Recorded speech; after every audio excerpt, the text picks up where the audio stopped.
ಸುದ್ದಿ ಮನೆ ಮತ್ತೆ ಪತ್ರಕರ್ತರ ಮಿತ್ರರ ಮನಸ್ಥಿತಿ ಮತ್ತೆ ಪರಿಸ್ಥಿತಿಯ ಬಗ್ಗೆ ಸಾಕಷ್ಟು ವಿವರಗಳನ್ನ ನೀಡುತ್ತೆ. ಪ್ರಧಾನ ಭಾಷಣ ನನ್ನ ಹೆಸರು ಬಂದಿದ್ದು ಕೂಡ ಈಗಾಗಲೇ ಬಹುತೇಕ ಅಂಶಗಳನ್ನ ಅವರೇ ಕವರ್ ಮಾಡಿದ್ದಾರೆ. ಇದಕ್ಕೆ ಮುಂಚೆ ಈ ಜಿಲ್ಲೆಯಲ್ಲಿ ಸೇವೆ ಸಲ್ಲಿಸಿದಂತ ಹಲವಾರು ಹಿರಿಯ ಪತ್ರಕರ್ತಗಳನ್ನ ನಾವು ಇಲ್ಲಿ ಸ್ಮರಿಸ್ಕೋಬೇಕಾಗುತ್ತೆ. ಅಬ್ಬು ರಾಜಶೇಖರ್ ಅವರು ಇರ್ಬೋದು, ಸುಧಾ ರಾಮೇಗೌಡರು ಇರ್ಬೋದು, ಕೋಡಿ ವಸೂಲಿ ರಾಮಣ್ಣ ಅವರು ಇರ್ಬೋದು, ಋಷಿಕಾ ಪತ್ರಿಕೆ ಅವರು, ಟಿ ಕೆ ಗುಗರಾವ್ ಅವರು, ಟಿ ಕೆ ರಾಮರಾವ್ ಅವರ ಸಹೋದರರು, ಎ.ಸಿ. ಪುಸ್ವಾಮಿ ಅವರು, ನಮ್ಮ ರಾಮನಗರದ ಕೃಷ್ಣಗೋಪಾಲ್ ಅವರು, ವೆಂಕಟೇಶ್ ಕುಮಾರ್ ಅವರು, ನಾಗಾರ್ಜುನ, ವಿಶ್ವನಾಥ್ ಶೆಟ್ಟಿ, ವಿ.ಎಸ್. ರೆಡ್ಡಿ, ಮೋಹನ್ ಕುಮಾರ್, ಚಲುರಾಜ್, ಇವರೆಲ್ಲರೂ ಕೂಡ ತಮ್ಮದೇ ಆದಂತಹ ಕೊಡುಗೆಯನ್ನ ನಮ್ಮ ಮಾಧ್ಯಮ ಕ್ಷೇತ್ರಕ್ಕೆ ಕೊಟ್ಟಿದ್ದಾರೆ. ರಾಮನಗರ ಜಿಲ್ಲೆಯಿಂದ ನಮ್ಮ ಆದಿಚುಂಚನಗಿರಿ ಶ್ರೀ ಬಾಲನಾಥ ಶ್ರೀಗಳ ಹುಟ್ಟೂರು ಇಲ್ಲ ಇದೆ. ನಮ್ಮ ಸಿದ್ಧಗಂಗಾ ಶ್ರೀಗಳು ಡಾಕ್ಟರ್ ಶಿವಕುಮಾರ ಸ್ವಾಮಿಗಳ ಹುಟ್ಟೂರು ಕೂಡ ಇಲ್ಲ ಇದೆ. ಇಲ್ಲಿನ 4 ಜನ ಮುಖ್ಯಮಂತ್ರಿಗಳು ಆಗಿದ್ದಾರೆ. ಕೆಂಗಲ್ ಹನುಮಂತಯ್ಯವರು, ರಾಮಕೃಷ್ಣ ಹೆಗಡೆಯವರು, ದೇವೇಗೌಡರು, ಕುಮಾರಸ್ವಾಮಿ ಅವರು. 5ನೇ ಮುಖ್ಯಮಂತ್ರಿಗಳು ಬರುವ ಲಕ್ಷಣಗಳು ಕೂಡ ಇದೆ. ಇಷ್ಟೆಲ್ಲ ವೈಶಿಷ್ಟ್ಯಗಳನ್ನು ಒಳಗೊಂಡಂತಹ ರಾಮನಗರ ನನ್ನ ಹುಟ್ಟೂರು, ನನ್ನ ಸ್ವಂತ ಜಿಲ್ಲೆ ಅಂತ ಹೇಳ್ಕೊಡೋದಕ್ಕೆ ನನಗೆ ಬಹಳ ಹೆಮ್ಮೆ ಪಡ್ತೀನಿ. ನನ್ನನ್ನ ಈ ಕಾರ್ಯಕ್ರಮಕ್ಕೆ ಆಹ್ವಾನಿಸೋದಕ್ಕೆ ನನ್ನ ಕಾರ್ಯನಿರತ ಪತ್ರಕರ್ತರ ಸಂಘಕ್ಕೆ ವಂದನೆಗಳನ್ನ ತಿಳಿಸಿದೆ. ಶಿವಾನಂತಗಳು ಹೇಳ್ತಾ ಇದ್ರು, ಪತ್ರಿಕೋದ್ಯಮ ಹೇಗಿತ್ತು, ಹೇಗಾಗಿದೆ, ಮತ್ತೆ ಏನಾಗ್ತಾ ಇದೆ. ನಿಜ, ಪತ್ರಿಕೋದ್ಯಮದ ಇತಿಹಾಸ ಅಂತಂದ್ರೆ ನಮ್ಮ ದೇಶದ ಇತಿಹಾಸ. ಪತ್ರಿಕೆಗಳು ಶುರುವಾಗಿದ್ದೆ ನಮ್ಮ ದೇಶಕ್ಕೆ ಸ್ವಾತಂತ್ರ್ಯವನ್ನ ತರಬೇಕು ಮತ್ತೆ ಆ ಸ್ವಾತಂತ್ರ್ಯ ಹೋರಾಟದಲ್ಲಿ ತೊಡಗಿಸ್ಕೋಬೇಕು ಅಂತ ಹೇಳಿ ಮಹಾತ್ಮ ಗಾಂಧಿಯವರು ಶುರು ಮಾಡಿದ ಪತ್ರಿಕೆಯಿಂದ ಹಿಡಿದು ನಮ್ಮ ಕರ್ನಾಟಕದಲ್ಲಿ ವೆಂಕಟಕೃಷ್ಣ ಅವರು ವೃತ್ತಾಂತ ಕರ್ನಾಟಕ ಪತ್ರಿಕೆ ಶುರು ಮಾಡಿದ್ದಾಗಿರ್ಬೋದು, ಅದಕ್ಕೆ ಮುಂಚೆ ಗುರಾದಿ ಹಾಕೊಟ್ಟಂತಹ ಈ ಮಂಗಳೂರು ಸಮಾಚಾರ ಆ ಪತ್ರಿಕೆ ಇರ್ಬೋದು.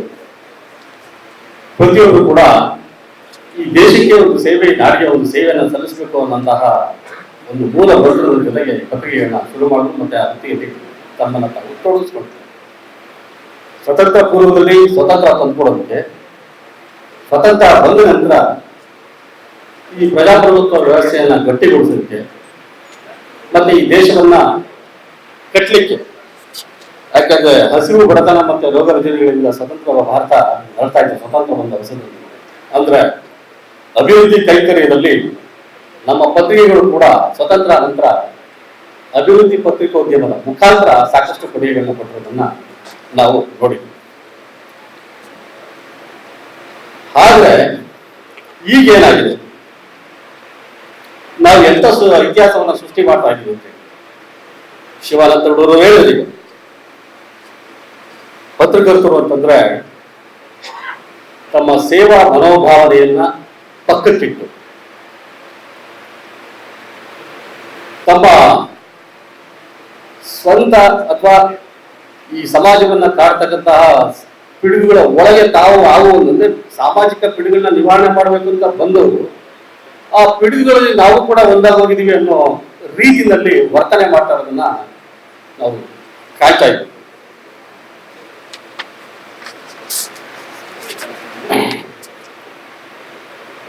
ಈಗ ಪತ್ರಿಕಾ ಸಂಸ್ಥೆಗಳು, ಸುದ್ದಿ ಮನೆಗಳಲ್ಲಿ ಇರೋರು ಒಂದು ಧರ್ಮದ ವಕ್ತಾರ, ಅವರವರ ಜಾತಿಯ ವಕ್ತಾರ, ಒಬ್ಬ ರಾಜಕೀಯ ವ್ಯಕ್ತಿಯ ವಕ್ತಾರ, ಒಂದು ಪಕ್ಷದ ವಕ್ತಾರ. ನಾವು ಮಾನವೀಯ ಪತ್ರಿಕೋದ್ಯಮ ನೋಡಿದ್ವಿ, ಅಭಿವೃದ್ಧಿ ಪತ್ರಿಕೋದ್ಯಮ ನೋಡಿದ್ವಿ, ಇನ್ವೆಸ್ಟಿಗೇಟಿವ್ ಜರ್ನಲಿಸಂ ನೋಡಿದ್ವಿ. ಈಗ ನಾವು ಸಿಂಡಿಕೇಟ್ ಜರ್ನಲಿಸಂ ನೋಡ್ತಾ ಇದ್ವಿ. ಸಿಂಡಿಕೇಟ್ ಜರ್ನಲಿಸಂ ಅಂತಂದ್ರೇನು, ಇಂಥ ಪರ್ಟಿಕ್ಯುಲರ್ ಒಬ್ಬ ನಾಯಕನ ಅಥವಾ ಒಂದು ಧರ್ಮದ ಅಥವಾ ಒಬ್ಬ ಜಾತಿಯ ನಾಯಕನ ವೈಭವೀಕರಿಸೋದಕ್ಕೋಸ್ಕರ ಸುದ್ದಿ ಮನೆಗಳಲ್ಲೇ ಪಂಗಡಗಳಾಗೋಗಿದೆ. ಬಹುತೇಕ ನಾನು ಕೆಲವೇ ಸುದ್ದಿ ಮನೆಗಳು ಅಥವಾ ಕೆಲವೇ ಪತ್ರಕರ್ತರು ಅಂತ ಹೇಳಕ್ ಹೋಗೋದಿಲ್ಲ ಈಗ, ಅದ್ರ ಹಿಂದೆ ಇನ್ನೂ ಯಾವ್ದಾದ್ರು ಒಂದು ಕಾಲದಲ್ಲಿ ಹೇಳ್ಬೋದಾಗಿತ್ತು. ಆದ್ರೆ ಇವತ್ತಿಗೆ ಬಹುತೇಕ ಸುದ್ದಿ ಮನೆಗಳು ಕೂಡ ನಡೆತಾ ಇದೆ. ಅಲ್ಲಿ ನಾನು ನೋಡ್ತಿದ್ದ, ನಾನು ಪತ್ರಕರ್ತ ಆಗಿದ್ದಾಗ ರಾಜಕಾರಣಿಗಳಲ್ಲಿರುವಂತಹ ರಾಜಕೀಯ ಮತ್ತು ರಾಜಕೀಯ ಪಕ್ಷಗಳಲ್ಲಿರುವಂತಹ ರಾಜಕೀಯ ಮತ್ತು ಒಂದು ಸರ್ಕಾರದಲ್ಲಿರುವಂತಹ ಲೋಪದೋಷಗಳು ಇವೆಲ್ಲ ನನ್ನ ಕಣ್ಣಿಗೆ ಕಾಣಿಸ್ತಾ ಇತ್ತು. ಈಗ ನಾನು ಒಬ್ಬ ರಾಜಕೀಯ ವ್ಯಕ್ತಿಯ ಮಾಧ್ಯಮ ಕಾರ್ಯದರ್ಶಿಯಾಗಿ ಬಂದ ನಂತರ ನಾನು ಇಲ್ಲಿ ನಿಂತು ನೋಡಿದಾಗ, ಈ ರಾಜಕೀಯ ಪಡಸಾಲೆಯಲ್ಲಿ ನಿಂತು ನೋಡಿದಾಗ, ಪತ್ರಿಕೋದ್ಯಮದಲ್ಲಿರುವಂತಹ ಸುದ್ದಿ ಮನೆಗಳಲ್ಲಿರುವಂತಹ ರಾಜಕೀಯ ಗಾಳನ್ನು ನನ್ನ ಕಣ್ಣಿಗೆ ಹೊಡಿತಾ ಇದೆ. ಬಹಳಷ್ಟು ಜನ ಹೇಳ್ತಾರೆ, ಹಿಂದೆ ಎಲ್ಲ ಪತ್ರಕರ್ತರೇ ಪತ್ರಿಕೆಗಳನ್ನ ನಡೆಸ್ತಾ ಇದ್ರು. ಅದು ಮೋರೆ ಹನುಮಂತರಾಯ್ ಇರ್ಬೋದು, ಶ್ಯಾಮರಾಯ್ ಇರ್ಬೋದು, TSR ಅವರೆಲ್ಲ ಕೆಲಸ ಮಾಡಿರ್ಬೋದು, ವಡ್ಡರ್ಸೆ ರಘುರಾಮ್ ಶೆಟ್ಟರ್ ಅವರೆಲ್ಲ ಇರ್ಬೋದು. ಈಗ ಏನಾಗೋಗಿದೆ ಅಂದ್ರೆ ಹಂತ ಹಂತವಾಗಿ ಉದ್ಯಮಿಗಳ ಕೈಗೆ ಪತ್ರಿಕೆಗಳು ಹೋಗಿ ಒಂದು ಪತ್ರಿಕೋದ್ಯಮ ಅಂತ ಒಂದು ಬಂದ್ಬಿಟ್ಟಿದೆ. ಒಂದು ಕಡೆ ಮೇಲ್ಗಡೆಯವರು ಕೊಡುವಂತಹ ನಿರ್ದೇಶನಗಳನ್ನ ಅವರ ಅಣತಿ ಮತ್ತೆ ಅವರ ಆಶೋತ್ತರಗಳ ತಕ್ಕಾಗಿ ವರ್ಕ್ ಮಾಡಬೇಕು. ಇನ್ನೊಂದು ಕಡೆ ತಮ್ಮ ಸ್ವಂತಿಕೆಯನ್ನು ಕೂಡ ಉಳಿಸ್ಕೊಳಕ್ಕಾಗದೇ ಇರೋ ರೀತಿಯಲ್ಲಿ ಮೇಲಿರೋರೇ ಆ ರೀತಿ ಆದೇಶ ಕೊಡ್ತಾರೆ, ನಾವ್ ಇದನ್ನ ಮಾಡಿದ್ರೆ ಪರವಾಗಿಲ್ಲ ಅನ್ನೋ ಮನಸ್ಥಿತಿಗೆ ಅವ್ರನ್ನ ರಾಜಿ ಮಾಡ್ಕೊಂಡ್ಬಿಟ್ಟಿದ್ದಾರೆ ಪತ್ರಕರ್ತರು. ನಾವು ಇದನ್ನ ಪ್ರಜಾಪ್ರಭುತ್ವ ವ್ಯವಸ್ಥೆಯ 4ನೇ ಅಂಗ, 4ನೇ ಸ್ತಂಭ ಅಂತ ನಾವು ಅಂದ್ಕೊಂಡಿದ್ವಿ. ಅದು ಆ ರೀತಿ ಇದ್ದಿದ್ದು ನಿಜ, ಇಲ್ಲ ಅಂತ ಹೇಳೋದಿಲ್ಲ. ಎಲ್ಲಾ ಕಾಲದಲ್ಲಿಯೂ ಕೂಡ ಎಲ್ಲಾ ಕಡೆನೂ ಕೂಡ ಒಳ್ಳೆಯವರು ಕೆಟ್ಟವರು ಅಂತೇಳಿ ಇದ್ದೇ ಇರ್ತಾರೆ. ಎಲ್ಲರೂ ಒಳ್ಳೆಯವರಾಗಿರೋಕ್ಕಾಗೋದಿಲ್ಲ, ಮತ್ತೆ ಎಲ್ಲರೂ ಕೆಟ್ಟವರಾಗಿರೋಕೆ ಸಾಧ್ಯ ಇಲ್ಲ. ಆದ್ರೆ ಅದ್ರ ಪ್ರಮಾಣ ಏರ್ಪೇರಾಗ್ತಾ ಹೋದಾಗ ಏನಾಗುತ್ತೆ ಅಂತಂದ್ರೆ ಬಹಳ ಬೇಸರ ಆಗುತ್ತೆ. ಇಲ್ಲಿರೋ ಎಷ್ಟೋ ಜನ ಪತ್ರಕರ್ತರು ಅದನ್ನ ಒಪ್ಕೋತಾರೆ ಅಂತ ನಾನು ಅನ್ಕೊಂಡಿದ್ದೀನಿ. ಯಾಕೆಂದ್ರೆ ನಾನು ಇಲ್ಲಿದ್ದಾಗ ನನಗೆ ಹೊರಗಡೆ ಸುದ್ದಿ ಮನೆಗಳಿಂದ ಮಾತಾಡುವಾಗ ಹೇಳ್ತಾರೆ, ಅದು ಸಂಪಾದಕರು ಇರ್ಬೋದು ಅಥವಾ ಬೇರೆ ಬೇರೆ ಸ್ಥಾನಗಳಲ್ಲಿ ಆಗಿರ್ಬೋದು, ತಮ್ಮ ಇವತ್ತಿನ ಪರಿಸ್ಥಿತಿ ಏನಾಗಿದೆ ಅನ್ನೋದನ್ನ ಅವ್ರು ಹೇಳಿದಾಗ ನನ್ಗೆ ಬಹಳ ಬೇಸರ ಆಗುತ್ತೆ. ಯಾಕೆಂದ್ರೆ ಯಾವ ಒಂದು ಪತ್ರಿಕೋದ್ಯಮ ಈ ದೇಶದ ಸ್ವಾತಂತ್ರ್ಯಕ್ಕಾಗಿ ಹೋರಾಟ ಮಾಡಿತ್ತೋ ಆ ಪತ್ರಕರ್ತರು, ಆ ಪತ್ರಿಕೋದ್ಯಮರು ಇವತ್ತು ಸ್ವಂತ ಸ್ವಾತಂತ್ರ್ಯಕ್ಕೋಸ್ಕರ ಸ್ವಾತಂತ್ರ್ಯ ಇಲ್ಲದೆ ನರಳುವಂತಹ ಒಂದು ಪರಿಸ್ಥಿತಿ ಕ್ರಿಯೇಟ್ ಆಗೋಗಿದೆ. ಅದು ನನ್ಗೆ ಬಹಳ ಬೇಸರ ತರುತ್ತೆ. ಮತ್ತೆ ಅವರು ಪತ್ರಕರ್ತರು ಒಂದ್ ಕಡೆ ಮುಜುಗರಗೊಳಗಾಗ್ತಾ ಇದ್ದಾರೆ, ಮತ್ತೆ ಆ ಪತ್ರಿಕಾ ಸಂಸ್ಥೆ ನಡೆಸ್ತಾ ಇರುವಂತಹ ಬಹುತೇಕ ಸಂಪಾದಕರುಗಳು ಕೂಡ ಬಹಳ ಮುಜುಗರಿಗೆ. ಏನಂದ್ರೆ ಮೊದಲು ನಮ್ಗೆಲ್ಲ ನಾವೆಲ್ಲ ಕೆಲಸ ಮಾಡುವಾಗ ಇವತ್ತು ಯಾವ ಸುದ್ದಿ ತಂದ್ರಿ, ಯಾವ ತನಕ ಸುದ್ದಿ ತಂದ್ರಿ, ಯಾವ್ದು ಮಾರ್ಕೆಟ್ ಸ್ಟೋರಿ ಬಂದ್ರಿ, ಏನ್ ಮಾಡಿದ್ರಿ ಅಂತ ಕೇಳೋರು. ಈಗ ನೀವೆಷ್ಟು ಬಿಸ್ನೆಸ್ ತಂದ್ರಿ, ಯಾರನ್ನ ಕಾಂಟ್ಯಾಕ್ಟ್ ಮಾಡಿದ್ವಿ, ಇದು ಬೆಂಗಳೂರಲ್ಲಿರೋ ಅಷ್ಟೇ ಕಥೆ ಅಲ್ಲ, ಡಿಸ್ಟಿಕ್ ಅಲ್ಲಿರೋ ಪತ್ರಕರ್ತರು ಕೂಡ ಅದೇ ಕಥೆ ನನಗೆ ಗೊತ್ತಿದೆ. ನಿಮ್ಗೆ ಸುದ್ದಿಗಿಂತ ಹೆಚ್ಚಾಗಿ ಪತ್ರಿಕಾ ಸಂಸ್ಥೆ ನಡೆಸೋದಕ್ಕೆ ಆದಾಯ ತಗೊಂಬನ್ನಿ ಅಂತೀವಿ. ಅದಕ್ಕೆ ನಾನು ಹೇಳ್ತದ್ದು, ಪತ್ರಿಕಾ ಸಂಸ್ಥೆ ಹೋಗಿ ಪತ್ರಿಕೋದ್ಯಮ ಆಗಿ ಬರೀ ಉದ್ಯಮ ಮಾತ್ರ ಅಲ್ಲಿ ಉಳ್ಕೊಂಡಿದೆ ಹೊರತು ಪತ್ರಕರ್ತರು ದಿನೇ ದಿನೇ ದಿನೇ ದಿನೇ ನಾಶದತ್ತ ಸಾಕ್ತಾ ಇದ್ದಾರೆ. ಇದು ನೀವೆಲ್ಲ ಒಪ್ಕೋತೀರಿ ಅಂತ ಹೇಳಿ ನಾನು ಭಾವಿಸ್ತೀನಿ. ಎಷ್ಟೋ ಜನಕ್ಕೆ ಇದನ್ನ ಪ್ರತಿಭಟಿಸೋಕ್ಕಾಗೋದಿಲ್ಲ. ಯಾಕೆಂತಂದ್ರೆ ಲೈವ್ಲಿಹುಡ್ ಪರಿಸ್ಥಿತಿ, ಕೆಲಸ ಬಿಟ್ಟು ಎಲ್ಲಿ ಹೋಗ್ಬೇಕು, ಏನ್ ಮಾಡ್ಬೇಕು ಅಂತೇಳಿ. ಬಟ್ ನನಗೆ ಅದ್ರ ಮಧ್ಯದಲ್ಲೂ ಕೂಡ ಸತ್ಯ ಮತ್ತೆ ಅಸತ್ಯವನ್ನ ನಾವೇನು ಅದ್ರ ಜೊತೆ ಕಾಂಪ್ರಮೈಸ್ ಆಗ್ಬೇಕು ಅಂತ ಏನು ಅನ್ಸಲ್ಲ. ಆದ್ರೆ ಈ ಸಿಂಡಿಕೇಟ್ ಜರ್ನಲಿಸಮ್ ಶುರುವಾಗಿದೆಯಲ್ಲ, ಅದ್ರ ಬಗ್ಗೆ ನನಗೆ ಬಹಳ ಬೇಸರ ಆಗ್ತಾ ಇದೆ. ಏನು ಬೆಳಿಗ್ಗೆ ಎದ್ದು ಒಂದು 4-5 ಚಾನೆಲ್ ಸೇರ್ಕೊಂಡು ಒಂದು ಕಡೆ ಸೇರಿ ಒಂದು ನಾಯಕನ ಪರವಾಗಿರೋರು ಅಥವಾ ಒಂದು ಸಮುದಾಯದ ಪರವಾಗಿರೋರು ಅಥವಾ ಒಂದು ಧರ್ಮದ ಪರವಾಗಿರೋರು ಇಂಥ ಸುದ್ದಿ ಹೋಗ್ಬೇಕು ಅಂತೇಳಿ ಡಿಸೈಡ್ ಮಾಡ್ತಾರೆ. ಅವರ ಸುದ್ದಿನ ಕೊಟ್ಟಿದ ತಕ್ಷಣ ಹೋಗ್ತಾ ಇರುತ್ತೆ. ಮತ್ತೆ ಯಾವ್ದೋ 1-2 ಚಾನಲ್ ಬಂತು ಅಂದ್ರೆ ಉಳಿದ ಚಾನಲ್ ಅವ್ರು ಏನ್ ಮಾಡ್ತಾರೆ ಅಂದ್ರೆ ಸತ್ಯ ಎಷ್ಟಿದೆ ಅಸತ್ಯ ಎಷ್ಟಿದೆ ಅಂತ ಕೇಳಕ್ಕೆ ಹೋಗೋದಿಲ್ಲ. ಆ ಚಾನಲ್ ಬರ್ತಾ ಇದೆ, ನಮ್ ಚಾನಲ್ ಯಾಕೆ ಬರ್ತಾ ಇಲ್ಲ ಅಂತ ಹೇಳಿ ಈ ಚಾನಲ್ ಇರೋರು ಕೂಡ ಅದ್ರಲ್ಲಿ ಎಷ್ಟು ಸತ್ಯ ಇದೆ ಎಷ್ಟು ಅಸತ್ಯ ಇದೆ ಅಂತ ನೋಡ್ರೆ ಆ ಸುದ್ದಿನ ಪ್ರಸಾರ ಮಾಡಕ್ಕೆ ಶುರು ಮಾಡ್ತಾರೆ. ಅಲ್ಲಿ ಏನಾಗುತ್ತೆ ಅಂದ್ರೆ ಸತ್ಯ ಸಮಾಧಿ ಸಾಯಂಕಾಲದ ಸತ್ಯ ಡಿಸೈಡ್ ಮಾಡಿರ್ತಾರೆ. ಮೊದಲಾಗಿರೋ ಏನ್ ಮಾಡೋರು, ಪತ್ರಿಕೆಗಳಲ್ಲಿ ಕೆಲಸ ಮಾಡೋರು ವರದಿಗಾರರು ಅವರು ಇವರೆಲ್ಲ ಏನ್ ಮಾಡೋರು ಅಂದ್ರೆ ಯಾವ್ದಾರ ಅಸೈನ್ಮೆಂಟ್ ಇತ್ತು ಅಂದ್ರೆ, ಯಾವ್ದಾರ ಪ್ರೆಸ್ ಕಾನ್ಫರೆನ್ಸ್ ಇತ್ತು ಅಂದ್ರೆ, ಯಾವ್ದಾರು ಮೇಜರ್ ಇವೆಂಟ್ಗಳಿತ್ತು ಅಂದ್ರೆ ಅವರೇ ಹೋಗಿ ಸುದ್ದಿಗಳನ್ನ ತಗೊಂಡ್ಬರೋರು. ಈಗ ಏನಾಗ್ಬಿಟ್ಟಿದೆ ಅಂದ್ರೆ ಮನೆಯಲ್ಲೇ ಕೂತು ಕಚೇರಿಯಲ್ಲೇ ಕೂತು ಟಿವಿಗಳನ್ನ ನೋಡಿ ಟಿವಿ ಚಾನೆಲ್ಗಳನ್ನ ಸುದ್ದಿನ ತೆಗೆದುಕೊಡುವಂತ ಒಂದು ಪರಿಸ್ಥಿತಿ ಈಗ ನಿರ್ಮಾಣ ಆಗಿದೆ. ಆ ಸುದ್ದಿ ಟಿವಿನಲ್ಲಿ ಬರ್ತಾ ಇರೋ ಸುದ್ದಿ ಎಷ್ಟು ಸತ್ಯ ಎಷ್ಟು ಅಸತ್ಯ ಅಂತ ನೋಡೋದಕ್ಕೆ ಅವ್ರ ಕೈಲಿ ಆಗೋದಿಲ್ಲ. ಯಾಕೆ ಅವರು ಸ್ಪಾಟ್ ಹೋಗಿರೋದಿಲ್ಲ, ಮತ್ತೆ ಹೋಗಿ ಅದನ್ನ ಚೆಕ್ ಮಾಡ್ಕೊಳ್ಳುವಂತಹ ಪರಿಸ್ಥಿತಿ ಕೂಡ ಇರೋದಿಲ್ಲ. ಎಷ್ಟೋ ಅಂದ್ರೆ ಬೆಳಿಗ್ಗೆ ಎದ್ದು ಯಾರು ಪ್ಲಾನ್ ಮಾಡಿರ್ತಾರಲ್ಲ ಸುದ್ದಿ ಪ್ಲಾಂಟ್ ಯಾರು ಸುದ್ದಿ ಮಾಡಿರ್ತಾರೋ ಆ ಸುದ್ದಿನ ಮರುದಿನವೂ ಕೂಡ ಪತ್ರಿಕೆಗಳು ಕ್ಯಾರಿ ಮಾಡುವಂತಹ ಅನಿವಾರ್ಯ ಸ್ಥಿತಿಗೆ ಒಳಗಾಗೋಗಿದೆ. ಇದು ಕೂಡ ಬಹುತೇಕ ಕಡೆ ನಡೀತಾ ಇರುವಂಥದ್ದು. ನಾವು ನೋಡಿದಾಗ ನಮ್ಮ ಕಣ್ಣಿನ ಏನ್ ನಡೀತಾ ಇದೆ, ಮಾಡಿದ್ರೆ ಬೆಳಿಗ್ಗೆ ಪತ್ರಿಕೆಗಳು ಹೋದಾಗ ಏನ್ ನೋಡ್ತಾ ಇದೀವಿ, ಟಿವಿಗಳಲ್ಲಿ ಬರ್ತಾ ಇದೆಯಲ್ಲ ಏನ್ ನೋಡ್ತಾ ಇದೀವಿ, ಏನ್ ಆಗ್ತಾ ಇದೆ ಅಂತೇಳಿ ಬಹಳ ಬೇಸರ ಆಗುತ್ತೆ. ನಿಮಗೊಂದು 2 ಎಕ್ಸಾಂಪಲ್ ಎಲ್ಲ ಕೊಡ್ತೀನಿ ನಾನು. ಮೊನ್ನೆ ಮೈಸೂರಲ್ಲಿ ಯಾವುದೋ ಒಂದು ಕಾರ್ಯಕ್ರಮದಿಂದ ಡಿ.ಕೆ. ಶಿವಕುಮಾರ್ ಮತ್ತೆ ಸಿದ್ದರಾಮಯ್ಯ ಅವರು, ಡಿ.ಕೆ. ಶಿವಕುಮಾರ್ ಎಲ್ಲ ಡೆಲ್ಲಿಗೆ ಹೋಗ್ಬೇಕಾಯ್ತು, ಅಲ್ಲಿಂದ ಬಂದ್ರು. ಸರಿ, ಅದೊಂದು ಇಶ್ಯೂ ಮಾಡಿದ್ರು. ಇಲ್ಲಿಗೆ ಬೆಂಗಳೂರಿಗೆ ಬಂದವ್ರು ಏನ್ ಮಾಡಿದ್ರು, ಸಾಯಂಕಾಲ 5:30 ಫ್ಲೈಟ್ ಕತ್ಕೊಂಡು ಅವ್ರು ಡೆಲ್ಲಿಗೆ ಹೋದ್ರು. ಅವರು ಮೈಸೂರಲ್ಲಿ ಆ ಕಾರ್ಯಕ್ರಮದಿಂದ ಹೊರಟಿದ ತಕ್ಷಣ ಎಲ್ಲ ಏನ್ ಮಾಡಿದ್ರು, ಡೆಲ್ಲಿಯಿಂದ ಬುಲಾವ್ ಹಂಗಾಗಿ ಡಿ.ಕೆ. ಶಿವಕುಮಾರ್ ಏನು ಹೊರ ಹೋಗ್ಬಿಟ್ರು ಅಂತೇಳಿ. ಆಮೇಲೆ ಇಲ್ಲಿ ಬರ್ತಾರೆ, ಹೈಕಮಾಂಡ್ ಬುಲಾವ್ ಮನೆಗೆ ಹೋಗ್ತಾ ಇದಾರೆ ಅಂತ ಸುದ್ದಿ ಪ್ರಸಾರ ಆಗ್ತಾ ಇದೆ. ಇವ್ರು 5 ಗಂಟೆ ಹೋಗ್ತಾರೆ, ಅಲ್ಲಿ ನೋಡಿದ್ರೆ ಯಾವುದೋ ಒಂದು ಪೊಲಿಟಿಕಲ್ ಇದ್ರದ್ದು ಪೊಲಿಟಿಕಲ್ ಮತ್ತು ಪ್ರವಾಸಕ್ಕೂ ಸಂಬಂಧನೇ ಇರಲ್ಲ.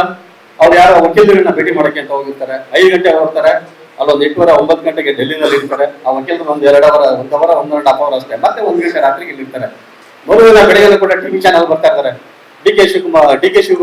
ಶಿವಕುಮಾರ್ ಅವರು ಡೆಲ್ಲಿನಲ್ಲೇ ಹೊಡ್ಕೊಂಡಿದ್ದಾರೆ, ಹೈಕಮಾಂಡ್ ಅವ್ರಿಗೆ ಕರೆದಿದ್ದಾರೆ. ಸೊ ಅಲ್ಲೇನೋ ಮಧ್ಯರಾತ್ರಿ 1 ಗಂಟೆಗೆ ಮನೆಗೆ ಹೋಗಿದ್ದಾರೆ. ಅಂದ್ರೆ ಇಲ್ಲಿ ಇರೋರ್ನ ಯಾರನ್ನಾದ್ರೂ ಸುತ್ತಮುತ್ತ ಇರೋರ್ನ, ಅಥವಾ ನಾನು ಹೇಳ್ತಾ ಇರೋದು ಒಂದು ಉದಾಹರಣೆ ಅಂತ ಹೋಗ್ತಾ ಇದ್ದೀನಿ. ಇದೇ ಪರಿಸ್ಥಿತಿ ಬೇರೆ ನಾಯಕರಿಗಾಗಿರ್ಬೋದು, ಬೇರೆ ರಾಜಕೀಯ ಪಕ್ಷದಲ್ಲಿ ಇರೋರು ಕೂಡ ಆಗಿರ್ಬೋದು. ಅದು ಕೇಳಿದ್ರೆ ಒಂದು ಕ್ಲಾರಿಫಿಕೇಶನ್ ಕೇಳಿದ್ರೆ ಹೇಳ್ಬಿಡ್ಬೋದು, ಕೇಳಲ್ಲ. ಇದು ಒಂದು ರೀತಿಯಾಗಿ. ಇನ್ನೊಂದು ರೀತಿ, ಗ್ರೇಟರ್ ಬೆಂಗಳೂರು ಅಥಾರಿಟಿ ಇವತ್ತು ಅಸ್ತಿತ್ವಕ್ಕೆ ಬರ್ತಾ ಇದೆ. ಅದು ನೋಟಿಫಿಕೇಶನ್ ಈಗ ಮಧ್ಯಾಹ್ನ ಮತ್ತೆ ಬೆಳಿಗ್ಗೆ ಆಗುತ್ತೆ, 2ನೇ ತಾರೀಕಿಂದ ಆಗುತ್ತೆ ಅಂತೇಳಿ ಹಿಂದೆ ಹೇಳಿ ಒಂದು ಚಾನಲ್ ಅವರು ನನಗೆ ಫೋನ್ ಮಾಡಿ ಕೇಳಿದ್ರು ಬೆಳಿಗ್ಗೆ. ಇಲ್ಲ, ಅದು ನೋಟಿಫಿಕೇಶನ್ ಆಗುತ್ತೆ, ಮಧ್ಯಾಹ್ನ ಸಾಯಂಕಾಲ ಆಗುತ್ತೆ. ಅದು ನೋಟಿಫಿಕೇಶನ್ ಆದ್ಮೇಲೆ ಅಸ್ತಿತ್ವಕ್ಕೆ ಬಂದ ರೀತಿ ಬಂದಂತಾನೆ ಅರ್ಥ ಅಂತ ಹೇಳಿ. ನೋಟಿಫಿಕೇಶನ್ ಇನ್ನೂ ಬಂದಿಲ್ಲ ಅನ್ನೋ ಕಾರಣಕ್ಕೋಸ್ಕರ ಗ್ರೇಟರ್ ಬೆಂಗಳೂರು ಅಥಾರಿಟಿ ಅಸ್ತಿತ್ವಕ್ಕೆ ಮುಂದಕ್ಕೆ ಅಂತ ಹೊಡೆದೇ ಬಿಟ್ಟು ನಾನು ಇಷ್ಟು ಕ್ಲಾರಿಫಿಕೇಶನ್ ಕೊಟ್ಟರು ಕೂಡ. ಅಲ್ಲಿ ಕ್ಲಾರಿಫಿಕೇಶನ್ ಕೇಳದೇನೆ ಸುದ್ದಿ ಮಾಡಿದ್ರು. ಇಲ್ಲಿ ಕ್ಲಾರಿಫಿಕೇಶನ್ ಕೊಟ್ಟ ನಂತರ ಕೂಡ ಸುದ್ದಿ ಮಾಡಿದ್ರು. ಮತ್ತೆ ನಾನು ಫೋನ್ ಮಾಡಿ ಇದೇನು ಈ ರೀತಿ ಮಾಡ್ತಾ ಇದ್ದಿಲ್ಲ ಅಂತಂದ್ಮೇಲೆ, ಇಲ್ಲ ಡಿಲೀಟ್ ಮಾಡಿಸ್ಬಿಡ್ತೀವಿ, ಅದು ನೆನ್ನೆನೇ ಫೈಲ್ ಮಾಡ್ಬಿಟ್ಟಿದ್ವಿ. ಇವತ್ತು ಅದು ನೋಟಿಫಿಕೇಶನ್ ಆಗುತ್ತೋ ಇಲ್ವೋ ಅನ್ನೋ ಸುದ್ದಿನ ನೆನ್ನೆ ಹೆಂಗೆ ನೀವು ರೆಡಿ ಮಾಡಿ ಇಡಕ್ಕಾಗುತ್ತೆ, ನೆನ್ನೆ ನೀವು ಹೆಂಗೆ ಡಿಸೈಡ್ ಮಾಡೋಕ್ಕಾಗುತ್ತೆ? ಅಂದ್ರೆ ಎಷ್ಟು ಪೂರ್ವಾಗ್ರಹ ಪೀಡಿತವಾಗಿ ಕೆಲಸಗಳನ್ನ ಮಾಡ್ತಾ ಇದ್ದಾರೆ ಅಂತ ಕೇಳಿದ್ರೆ ಬಹಳ ಬೇಸರ ಆಗುತ್ತೆ. ಅವರು ಶಿವಾನಂದ್ ಅವರು ಇನ್ನೊಂದು ಮಾತಾಡಿದ್ರು, ಬ್ಲಾಕ್ ಮೇಲ್ ಪತ್ರಕರ್ತರು ಮತ್ತೆ ಈ ಪತ್ರಕರ್ತರು ಈ ಸೋಷಿಯಲ್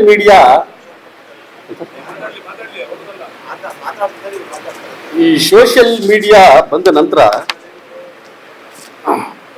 ಪತ್ರಿಕೋದ್ಯಮಕ್ಕೆ ಸವಾಲುಗಳು ಜಾಸ್ತಿ ಆಗಿದೆ. ಸರಿ, ಸವಾಲುಗಳು ಜಾಸ್ತಿ ಆಗಿದ್ದಾಗ ನಾವೇನ್ ಮಾಡ್ಬೇಕು, ಗುಣಮಟ್ಟ ಸುಧಾರಣೆ ಅಥವಾ ನಾವು ಗಮನ ಹರಿಸಬೇಕಾಗಿತ್ತು. ಗುಣಮಟ್ಟ ಸುಧಾರಣೆ ಇಲ್ಲ, ಹಾಗಂತೇಳಿ ಪತ್ರಿಕೋದ್ಯಮ ಮೊದಲಿದ್ದನ್ನು ಕೂಡ ಅವತ್ತಿಂದ ಇವತ್ತರೆಗೂ ಹೀಗೆ ಅಂತ ಹೇಳಲಿಕ್ಕೆ ಬರೋದಿಲ್ಲ. ಯಾಕೆಂತಂದ್ರೆ ಈ ತರ ನಾವು ಪುಷ್ಪನಮನ ಸಲ್ಲಿಸಿದ ಡಿ.ವಿ. ಗುಂಡಪ್ಪ ಅವರು ಅವತ್ತೇ ಹೇಳಿದ್ರು, ಸುದ್ದಿ ಬರೆಯೋದಕ್ಕೆ 50 ರೂಪಾಯಿ, ಬರೆದೇ ಇರೋದಕ್ಕೆ 100 ರೂಪಾಯಿ ತರ ಆಗಬಾರ್ದು ಪತ್ರಕರ್ತರು. ಅವತ್ತಿದ್ದಲ್ಲೂ ಕೂಡ ಇತ್ತು. ಆದ್ರೆ ಪ್ರಮಾಣ ಏನಾಗೋಗಿದೆ ಅಂತಂದ್ರೆ, ನಾನು ಆಗ್ಲೇ ಹೇಳಿದಾಗೆ ಒಂದು ಜಾತಿ, ಒಂದು ಧರ್ಮ, ಒಂದು ಸ್ವಂತ ಹಿತಾಸಕ್ತಿ, ಆ ಪತ್ರಿಕೋದ್ಯಮದ ಮೌಲ್ಯಗಳು ಮತ್ತೆ ಇವು ಎಲ್ಲವೂ ಕೂಡ ಇದರಲ್ಲಿ ಕಳೆದೋಗ್ತಾ ಇದೆ. ಇದನ್ನ ಯಾವ ರೀತಿ ರಿಪೇರಿ ಮಾಡಬೇಕು ಅನ್ನೋದು ಗೊತ್ತಾಗ್ತಲ್ಲ. ಇದನ್ನ ಪತ್ರಕರ್ತರೇ ತಾವು ಸ್ವಲ್ಪ ಆತ್ಮೀಯ ವಿಮರ್ಶೆ ಮಾಡ್ಕೊಳ್ಳೋದಕ್ಕೆ ಇದೊಂದು ಸಕಾಲ ಅಂತೇಳಿ ತಿಳ್ಕೊಂಡು, ಯಾಕೆಂದ್ರೆ ಸೋಷಿಯಲ್ ಮೀಡಿಯಾ ಕಾಂಪಿಟೇಷನ್ ಅಲ್ಲಿ ಕರೋನಾ ಒಂದು ನೆಪ ಆಯ್ತು ಅಷ್ಟೇ. ನಮಗೆ ಕರೋನಾ ಬಂದಾಗ ಏನಾಯ್ತು ಅಂದ್ರೆ ಪತ್ರಿಕೆಗಳು ಓದೋದ್ರ ಸಂಖ್ಯೆ ಕಡಿಮೆ ಆಗೋಯ್ತು ಅಂತೇಳಿ. ಕರೋನಾ ಬಂದು ನಿಂತು ಹೋದ್ರು ನಂತರವೂ ಕೂಡ ಪತ್ರಿಕೆಗಳ ಪ್ರಸಾರ ಏನು ಮತ್ತೆ ಏನು ಏರ್ಲಿಲ್ಲ. ಮತ್ತೆ ಅವಾಗೇನು ಇರ್ತದೋ ಅದೇ ಹಾಗೆ ಕಂಟಿನ್ಯೂ ಆಗ್ತಾ ಬರ್ತಾ ಇದೆ. ಮತ್ತೆ ನಾಳೆ ಮುದ್ರಣ ಮಾಧ್ಯಮ ಇರುತ್ತೋ ಇಲ್ವೋ ಅಂತೇಳಿ, ಈ ಕಡೆ ಚಾನೆಲ್ಗಳು ಬಂದಾಗ ಮುದ್ರಣ ಮಾಧ್ಯಮಕ್ಕೆ ಎಡವಟ್ಟಾಗುತ್ತೆ ಅಂತೇಳಿ ಒಂದ್ ಹೇಳಿದ್ರು. ಆದ್ರೆ ಈಗ ಸೋಷಿಯಲ್ ಮೀಡಿಯಾಗಳು ಮತ್ತೆ ಯೂಟ್ಯೂಬರ್ಸ್ ಕೈಯಲ್ಲಿ ಮೊಬೈಲ್ ಇದ್ದವರೆಲ್ಲ ಪತ್ರಕರ್ತರು, ಅವ್ರಿಗೆ ಹಿನ್ನೆಲೆ ಮುನ್ನೆಲೆ ಏನ್ ಗೊತ್ತಿದೆಯೋ ಏನ್ ಗೊತ್ತಿರೋ ಗೊತ್ತಿಲ್ಲ. ವಿಧಾನಸೌಧಕ್ಕೆ ಬರ್ತಾರೆ, ನಮ್ಮ ಮಾಜಿ ಮುಖ್ಯಮಂತ್ರಿಗಳ ಫೋಟೋ ನೋಡ್ಬಿಟ್ಟು ನಿರ್ಲಿಗಾಪುರ ಫೋಟೋ ನೋಡಿ ಯಾರು ಅಂತ ಕೇಳ್ತಾರೆ. ಕೆಳಗಡೆ ಮಾಜಿ ಮುಖ್ಯಮಂತ್ರಿಗಳ ಫೋಟೋ ಹಾಕಿರಲಿಲ್ಲ ಅಂತ ಪತ್ರಕರ್ತರುಗಳೆಲ್ಲ ಬರ್ತಿದ್ದಾರೆ. ಅಸೆಂಬ್ಲಿಗೆ ಬರ್ತಾರೆ ವರದಿ ಮಾಡೋದಕ್ಕೆ ಅಂತೇಳಿ. ಅವ್ರಿಗೆ ನಿಲುವಳಿ ಸೂಚನೆ ಗೊತ್ತಿರಲ್ಲ, ಗೊತ್ತೋಳಿ ಸೂಚನೆ ಗೊತ್ತಿರಲ್ಲ, ವಿಶೇಷ ಚರ್ಚೆ ಗೊತ್ತಿರಲ್ಲ, ಕಲಾಪದ ಬಗ್ಗೆ ಒಂದು ನ್ಯಾಯ ಪೈಸದ ಇದಿರಲ್ಲ. ಬರ್ತಾರೆ, ಒಂದು ಪತ್ರಕರ್ತ ಅಂತೇಳಿ ಒಂದು ಬೋರ್ಡ್ ಹಾಕಂತಾರೆ, ಅವ್ರಿಗೆ ಏನ್ ಕೆಲಸ ಆಗಬೇಕೋ ಮಾಡ್ತಾರೆ, ಮುಗಿಸ್ಕೊಂತಾರೆ, ಹೋಗ್ತಾರೆ. ಇದರಲ್ಲಿ ಎಲ್ಲ ಒಂದು ಬೆರಳೆಣಿಕೆಯಷ್ಟು ಮಂದಿ ಯಾರು ಪತ್ರಿಕಾ ಧರ್ಮನ ಕಾಪಾಡ್ಕೊಂಡ್ ಬರ್ತಿದಾರಲ್ಲ ಅವರು ಕೂಡ ಕೆಟ್ಟ ಹೆಸರು ಹೊತ್ಕೊಳ್ಳುವಂತಹ ಒಂದು ಪರಿಸ್ಥಿತಿ ಬಂದಿದೆ. ಪತ್ರಕರ್ತರು ಅಂತಂದ್ರೆ ರಾಜಕಾರಣಿಗಳಿರ್ಬೋದು, ಜನಸಾಮಾನ್ಯರಿರ್ಬೋದು, ಪ್ರತಿಯೊಬ್ಬರು ಕೂಡ ಅನುಮಾನದಿಂದ ನೋಡುವಂತಹ ಪರಿಸ್ಥಿತಿ ಬಂದಿದೆ. ಮೊದಲಾದ್ರೆ ಪತ್ರಿಕೆಗಳನ್ನ ಓದ್ಬಿಟ್ಟು ಜನಾಭಿಪ್ರಾಯ ರೂಪಿತಾಗ್ತಾ ಇತ್ತು. ಈಗ ಹಂಗಾಗಿಲ್ಲ. ಈಗ ಜನರೇ ನಿಮ್ಮನ್ನ ವಿಮರ್ಶೆ ಮಾಡುವಂತಹ, ಜನರೇ ನಮ್ಮನ್ನ ವಿಮರ್ಶೆ ಮಾಡುವಂತಹ ಪರಿಸ್ಥಿತಿ ಈಗ ನಿರ್ಮಾಣ ಆಗಿದೆ. ಹಾಗಾಗಿ ಬಹಳ ಸಂಕಷ್ಟ ಸಂದರ್ಭದಲ್ಲಿ ಪತ್ರಕರ್ತರೆಲ್ಲ ಇದ್ದಾರೆ. ಇದ್ರ ಮಧ್ಯದಲ್ಲೂ ಕೂಡ ನಮಗೆ ಕಾರ್ಯಾಂಗ, ಶಾಸಕಾಂಗ ಮತ್ತೆ ನ್ಯಾಯಾಂಗ ತಪ್ಪು ಮಾಡಿದ್ರೆ ನಾವು ತಿದ್ದಬೇಕು ಅಂತಿರೋದು. ಈಗ ನೋಡಿದ್ರೆ ಪತ್ರಕರ್ತರನ್ನ ನ್ಯಾಯಾಂಗವೂ ಟೀಕೆ ಮಾಡುತ್ತೆ, ಶಾಸಕಾಂಗವೂ ಟೀಕೆ ಮಾಡುತ್ತೆ, ಕಾರ್ಯಾಂಗವೂ ಟೀಕೆ ಮಾಡುತ್ತೆ. ಇದ್ರ ಜೊತೆಗೆ ಜನಸಾಮಾನ್ಯರು ಕೂಡ ಟೀಕೆ ಮಾಡ್ತಾ ಇದ್ದಾರೆ. ಹಾಗಾಗಿ ಈ ಎಲ್ಲಾ ಟೀಕೆಗಳ ಮಧ್ಯೆ ನಮ್ಮತನ ನಾವು ಹೇಗೆ ಉಳಿಸ್ಕೋಬೇಕು ಅನ್ನೋದ್ರ ಬಗ್ಗೆ ನಾವೆಲ್ಲರೂ ಕೂಡ ಒಂದ್ಸತಿ ಆತ್ಮವಿಮರ್ಶೆ ಮಾಡ್ಕೊಳ್ಳೋಣ ಅಂತ ಹೇಳ್ತಾ ನಾನು ಮಾತನ್ನು ಮುಗಿಸ್ತೀನಿ. ನಮಸ್ಕಾರ.